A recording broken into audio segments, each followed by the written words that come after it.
বাস ওখানে না, এখানে সামনে से भी বিক্রি দেখো বাইরে পাবো।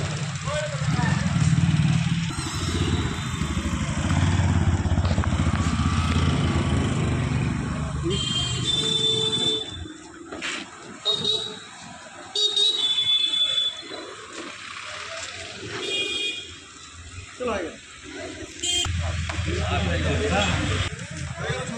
अच्छा तुम्हारा नंबर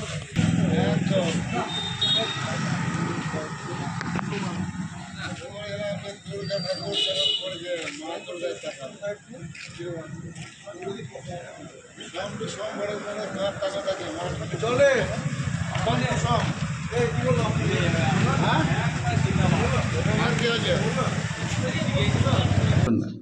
যে অনুব্রত মণ্ডল মহাশয়কে মিথ্যা মামলায় তিহার জেলা আবদ্ধ করা হয়েছে, এটা রাজনৈতিক ষড়যন্ত্র ছাড়া অন্য কিছু নয়। সেটাই প্রমাণিত হলো, মহামান্য সুপ্রিম কোর্ট সেটাই প্রমাণিত করলেন এবং অনুব্রত মণ্ডল মহাশয়কে বেলে মুক্তি দিয়েছেন।